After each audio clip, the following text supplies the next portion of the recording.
Assalamualaikum Sobat Football United, ringan amatiran ala gue ingin ngobrol ringan, news update juga terkait dengan dua pemain Manchester United. Ngopi dulu ya, bismillah.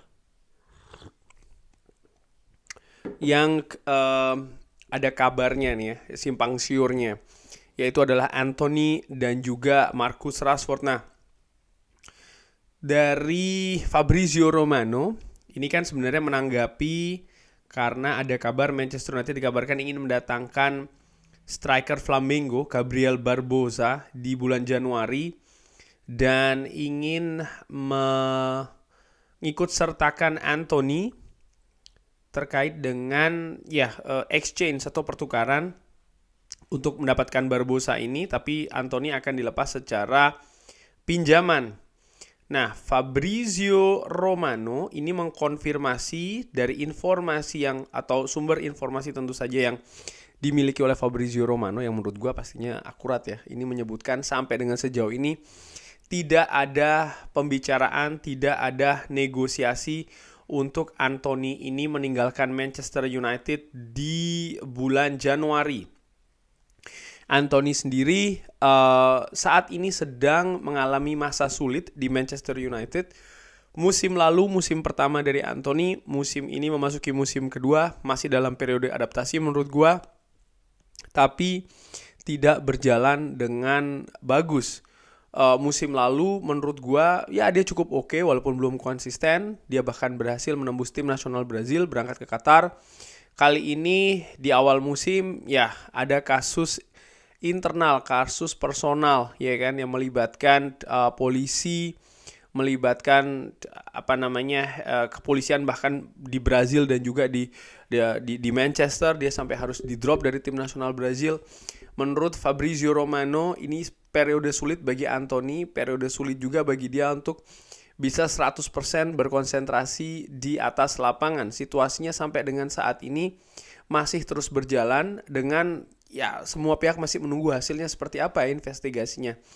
Nah, Anthony sendiri kendati pun dicoret dari tim nasional Brazil, tapi Manchester United memberi kesempatan ya, artinya dia dikembalikan lagi ke tim utama setelah sebelumnya sempat diistirahatkan. Dia berlatih bahkan sudah pernah atau beberapa kali beberapa kali tetap diturunkan oleh Erik ten Hag.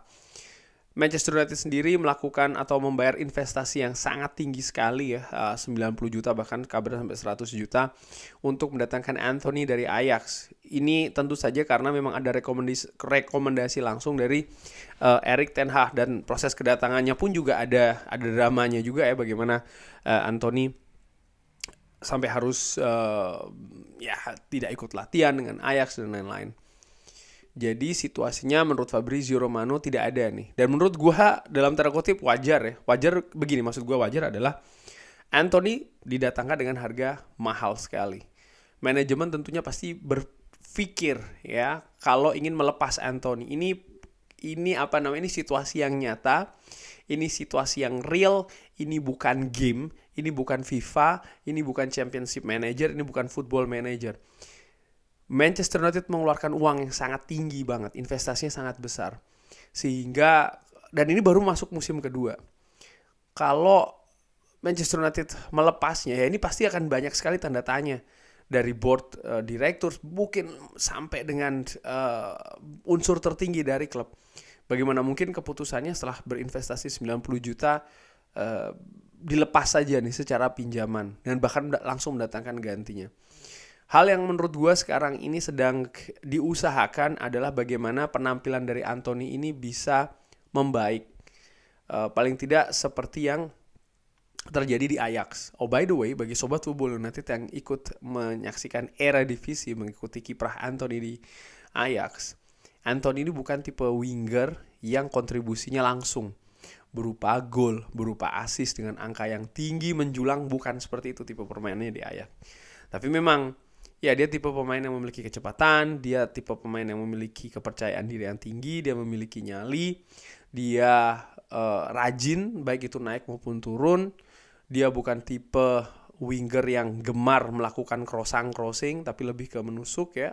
Dan musim lalu banyak ditunjukkan di sana, bahkan di penampilan pertama dia langsung mencetak gol menghadapi Arsenal. Musim ini gua menilai Kalau gue bandingkan ya masa-masa Anthony di Ajax, ada penurunan kualitas terutama keberanian.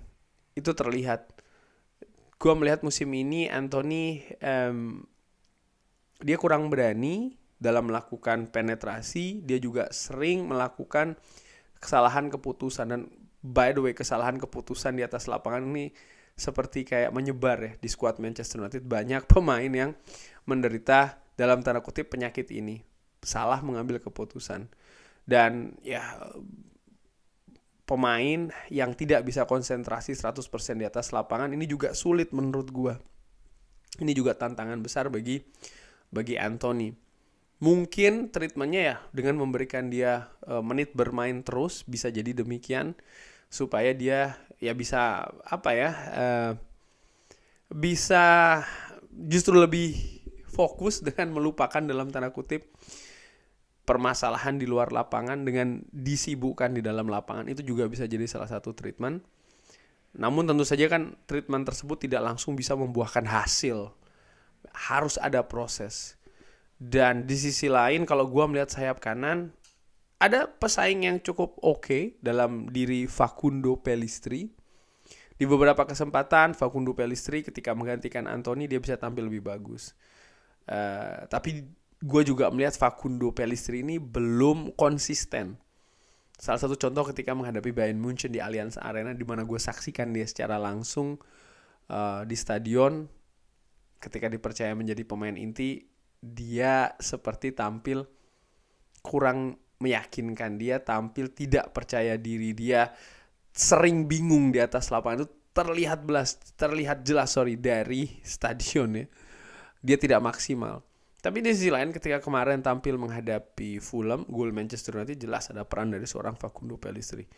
Namun demikian menurut gua ya bagus ada pemain seperti ini ya yang bisa memberikan kompetisi sekaligus juga backup bagi seorang Anthony. Gua harapkan ya dia bisa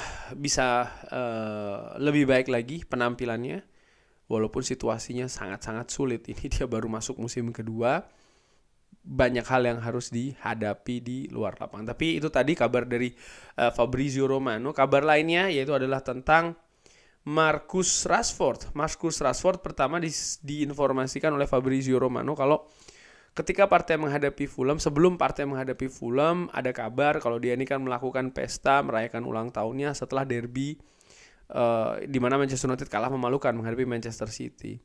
Dan beritanya ternyata ini menyebar ya, bahkan dia mengadakan pesta tersebut sampai dini hari. Erik ten Hag mengkonfirmasi juga hal tersebut ya, dan dia mengatakan kalau sudah tidak ada masalah dengan Marcus Rashford. Marcus Rashford sudah meminta maaf. Dan Fabrizio Romano dari sumbernya juga menyebutkan ini keputusan Marcus Rashford tidak ikut di skuad menghadapi Fulham tidak ada kaitannya dengan hal itu, tapi murni karena memang dia mengalami gangguan, mengalami cedera, dan dia juga tidak lolos tes kebugaran sebelum menghadapi Fulham, sehingga akhirnya dia tidak diikut sertakan. Kabar positifnya adalah ya situasi ini sudah selesai. Erik ten Hag bisa dia sudah tahu dan dia sudah mengambil action. Dia sudah mengambil sikap terhadap seorang Marcus Rashford, dan Marcus Rashford juga sudah secara gentle meminta maaf. Kabar lainnya adalah hari Senin pagi atau Senin siang. Nah, ini gue mendapat kabar situasinya di Twitter kalau ada sebuah akun besar ya di Twitter ini menyebutkan kalau masa depan Marcus Rashford ini dalam keraguan. Bahkan disebutkan kalau Marcus Rashford ini menuju keluar ya dari Manchester United. Tapi yang menarik, sang pemain sendiri menyanggah berita tersebut. Menyebutkan kalau stop menyebarkan rumor yang tidak betul ya, rumor yang tidak baik lah. Ini ditanggapi langsung oleh Marcus Rashford, dan bahkan setelahnya di balasan tersebut ya banyak sekali fans Manchester United yang berbalik nih mendukung Marcus Rashford. Marcus Rashford sendiri, ya menurut gua musim ini belum bangkit, tapi bukan berarti kalau menurut gue ya secara dengan amatiran dia pemain jelek, nggak gue tidak menganggap demikian. Hanya pemain yang mengalami, karena dia memasuki masa sulit langsung dijudge ya kan, wah dia jelek, buang segala macam. Tapi giliran pemainnya tampil bagus, banyak fans Manchester United kan demikian, mungkin juga sobat Football United. Contohnya Harry Maguire. Kan demikian ya kan. Andre Onana bisa dinamikanya lebih cepat banget nih. Ketika dia melakukan banyak kesalahan, wah jual Alta Bayindir aja mainkan, wah dia begitu dia melakukan save segala macam, nggak balance, nggak adil, nggak ada perimbangan. Ini hal yang menurut gue kurang baik ya, jangan dibiasakan seperti itu. Sama juga kayak Marcus Rashford musim lalu ketika dia tampil luar biasa, apresiasi itu tidak sederas kritikan ketika musim ini dia belum bisa tampil maksimal. Dan efek dari belum tampil maksimalnya Marcus Rashford musim ini, ya lini depan Manchester United macet, seret golnya. Walaupun demikian gue tetap melihat sebenarnya Marcus Rashford ini pemain yang pemain yang luar biasa, talenta luar biasa. Hanya saja memang harus handle with care.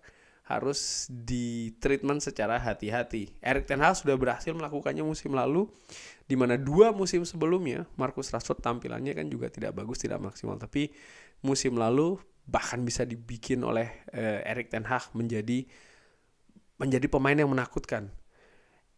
Marcus Rashford berhasil mendapatkan 30 gol satu musim, di mana ya sepanjang periode Manchester United tidak banyak loh pemain yang dalam satu musim berhasil meraih 30 gol. Dan pemain yang bisa melakukannya ini berarti pemain yang punya teknik kualitas yang bagus.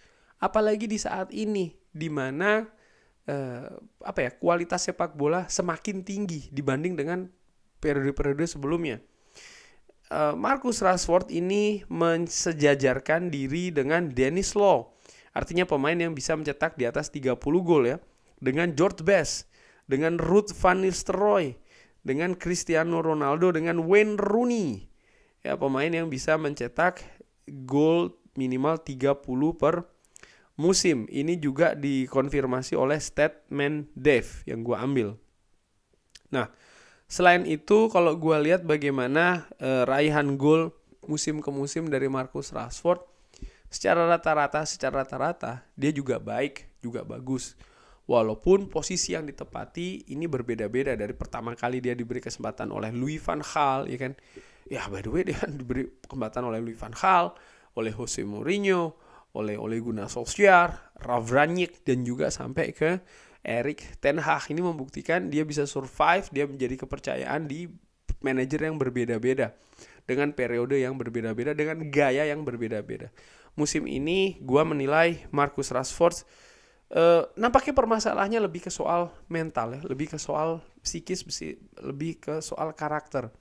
Dimana gue menilai secara ringan amatiran Marcus Rashford ini tipe yang sering gue katakan, dia tipe yang mengikuti air mengalir gitu. Dia bukan tipe yang men-set up, mengatur dengan pendirian. Enggak, dia lebih ke ngikut. Kalau seandainya tim ini karakternya bagus, dia akan bagus. Ketika tim ini tidak bagus, ya dia juga seperti itu. Dan ini yang terjadi saat ini, di mana Manchester United sedang berada dalam periode negatif, dia pun juga ngikut ke sana. Sering salah keputusan, sekali lagi itu sering terjadi di atas lapangan bagi Marcus Rashford. Kapan dribbling, kapan shooting, kapan umpan.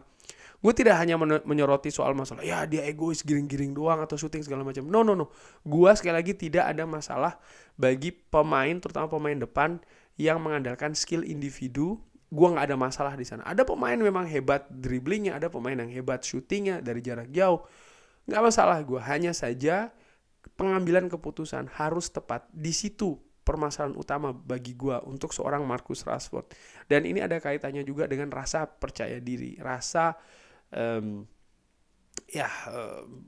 bagaimana musim ini gue juga menilai Marcus Rashford tanpa tampil dia tidak enjoy.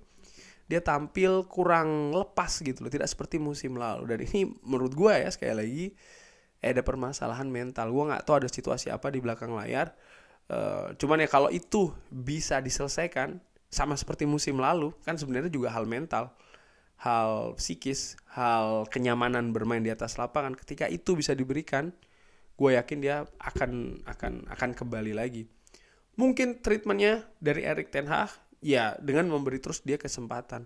Kendati pun beberapa pertandingan terakhir dia juga sudah mulai di keep nih, ditahan ya dengan memberikan waktu seorang Alejandro Garnacho. Dan menurut gue Alejandro Garnacho, Marcus Rashford, dua perpaduan ini menurut gue oke, dalam arti backup dan juga rotasi serta kompetisi. Sama seperti Anthony, mungkin ada beberapa yang dengan entengnya mengatakan jual saja, tuker saja. Dalam kehidupan kenyataannya tidak semudah itu, terutama Marcus Rashford yang baru saja menerima kontrak baru. Dan dengan segala backgroundnya dia di Manchester United, nampaknya hal ini bukan sebagai solusi menurut gue. Gue lebih menyoroti bagaimana treatment yang harus ditemukan ya, formula yang harus segera ditemukan juga oleh staf kepelatihan Manchester United untuk bisa membalikan performa dari Marcus Rashford yang menurut gue ulangi lagi juga ya, menurut gue bagus. Ini sudah terbukti dari musim ke musim. Gue nggak tahu ya, memang ada mungkin agak sedikit penurunan setelah dia menjalani operasi 2 musim yang lalu, tapi mungkin itu juga tidak tepat karena musim lalu dia bisa tampil bagus, dia tampil luar biasa. Hanya musim ini saja menurut gue. Apakah ada perbedaan sistem permainan di atas lapangan dengan ya beberapa pemain juga tampil belum optimal, belum maksimal. Apakah ada hubungannya juga dengan partnernya dia dalam tanda kutip di sayap kiri, seorang Luke Shaw ya kan, yang musim lalu bisa bahu-membahu dengan bagus di antara Marcus Rashford dan juga Luke Shaw, tapi musim ini belum bisa tercipta. Ini juga menjadi salah satu kontribusi di menurunnya performa dari Marcus Rashford. Itu merupakan hal yang bisa saja terjadi.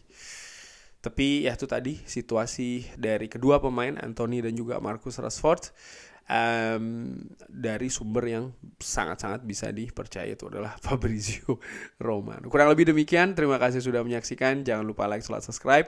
Wassalamualaikum warahmatullahi wabarakatuh.